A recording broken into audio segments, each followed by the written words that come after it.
വയനാട്ടിലെ വെള്ളാർമല സ്കൂളിനെ നമ്മളാരും ഒരിക്കലും മറക്കില്ല.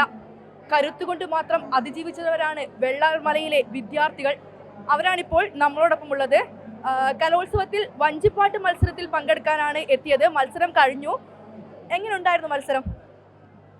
വളരെ ഗംഭീരമായിട്ട് അവതരിപ്പിക്കാൻ പറ്റി. നമുക്ക് എല്ലാം നല്ലതായിരുന്നു. നമ്മൾ പ്രാക്ടീസ് ചെയ്ത് അതേ പവർ തന്നെ അവിടെ അവതരിപ്പിച്ച് വളരെ സന്തോഷം. സാർമാരും എല്ലാവരും നമ്മളെ സപ്പോർട്ടുണ്ട്. HM സാറും ഉണ്ണിസാറും മനോജ് സാറും അനീസാറും ഒക്കെ എല്ലാ സാർമാരും പേരൻസും നാട്ടുകാരൊക്കെ സപ്പോർട്ടുണ്ട്. വളരെ സന്തോഷം. ഈ മത്സരം കഴിഞ്ഞ സമയത്ത് കരയുന്ന കണ്ടു. എന്തായാലും കരഞ്ഞേ? സന്തോഷം കൊണ്ട് നല്ല ഇതാക്കി ചെയ്തുകൊണ്ടുള്ള ഹാപ്പിയാണ്. ഹാപ്പിയാ. ഇപ്പോൾ ഏത് ക്ലാസ്സിൽ പഠിക്കുന്നേ? മുമ്പ് വന്നിട്ടുണ്ടോ? ജില്ല വരെ എത്തിയായിരുന്നു അല്ലേ? ഇവരെ എല്ലാവരും വലിയ സന്തോഷത്തിലാണ്. കാരണം പ്രതീക്ഷിച്ചപ്പോൾ തന്നെ മികച്ച പ്രകടനം കാഴ്ചവെക്കാൻ സാധിച്ചു എന്നാണ്. അതോടൊപ്പം തന്നെ വെള്ളാർമലയുടെ പ്രിയപ്പെട്ട അധ്യാപകൻ നമ്മളോടൊപ്പം ഉണ്ട്, ഉണ്ണി മാഷ്. എങ്ങനെയുണ്ടായിരുന്നു പ്രകടനം? നന്നായിട്ട് പെർഫോം ചെയ്തവർ നന്നായിരുന്നു. ഉണ്ണി മാഷിനെ നമ്മളാരും മറക്കില്ല. കാരണം വെള്ളാർമലയുടെ അതിജീവനത്തിന് അത്രയേറെ കരുത്തു പകർന്ന അധ്യാപകനാണ്. കുട്ടികൾക്ക് ഏറെ പ്രിയപ്പെട്ട അധ്യാപകനാണ്. മുൻപ് വഞ്ചിപ്പാട്ടിനായിട്ട് ഇവിടെ വന്നിട്ടില്ലേ? ഇതിപ്പോൾ എത്രാം തന്നെ വരുന്നത്? 8ാമത്തെ പ്രാവശ്യമാണ് വഞ്ചിപ്പാട്ടുമായിട്ട് വരുന്നത്. കഴിഞ്ഞ വർഷം നാടകമായിരുന്നു. ഇത്തവണ നാടകം ഉണ്ടായിരുന്നു, പക്ഷേ ജില്ലയിൽ 2ാം സ്ഥാനമായിപ്പോയി വഞ്ചിപ്പാട്ട്. എങ്ങനെയായിരുന്നു കുട്ടികളെയും കൊണ്ട് വരുമ്പം? വലിയ പ്രതീക്ഷ തന്നെയായിരുന്നു അല്ലേ? എന്തായാലും നല്ല മികച്ച പ്രകടനം കാഴ്ചവെക്കാൻ കഴിയുന്ന പ്രതീക്ഷയോട് തന്നെയാണ് വന്നത്.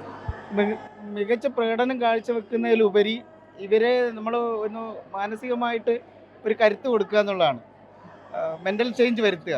ഇവരെല്ലാം ഒരു തരത്തിൽ മറ്റൊരു തരത്തിൽ പ്രളയബാധിതരാണ്. അപ്പോൾ ഇവരെ മാത്രമായിട്ട് നമ്മൾ സെലക്ട് ചെയ്തെടുത്തിട്ട് അവരിലൂടെ ഒരു മനക്കരുത്ത് നൽകുക, പുതിയൊരു ജീവിതം നൽകുക.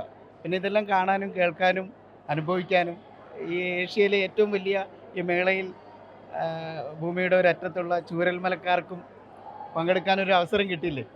അത് തന്നെ വലിയ കാര്യം. അതിജീവനത്തിന് ഏറ്റവും നല്ല ഒരു മാർഗ്ഗമാണ് കല എന്നുള്ളത് ഞങ്ങൾ തിരിച്ചറിഞ്ഞ ആളുകളാണ്. അത് ഞങ്ങൾ ആ രീതിയിൽ തന്നെ അതിനെ കൈകാര്യം ചെയ്ത് നേടിയെടുത്ത് മുന്നോട്ട് പോകുന്നുണ്ട്. തീർച്ചയായിട്ടും അത് സാറ് പറഞ്ഞപ്പോൾ തന്നെ അതിജീവനത്തിന്റെ ഏറ്റവും വലിയൊരു കരുത്താണ് കല എന്ന് പറയുന്നത്. ആ പാടിയ പാട്ടൊന്ന് രണ്ടുപേരും പാടാവോ?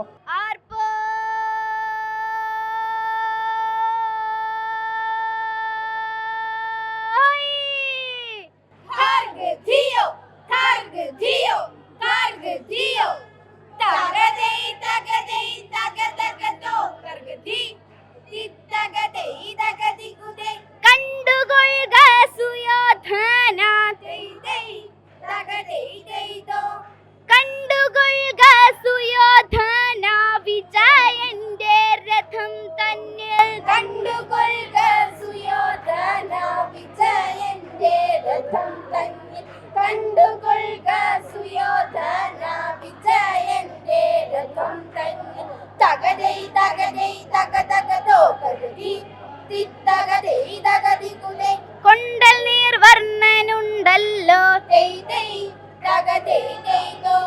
കൊണ്ടൽ നീർ വർണ്ണനുണ്ടല്ലോ, തേർ തെളിക്കുന്നു.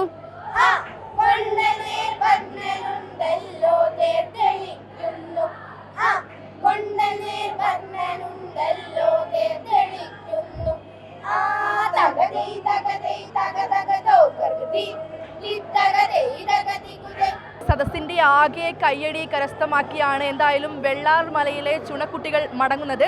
കലോത്സവ വേദിയിൽ നിന്നും ക്യാമറാമാൻ മനോജ് പേരാമ്പ്രയ്ക്കൊപ്പം വർഷ ഗിരീഷ്, അമൃത ന്യൂസ്.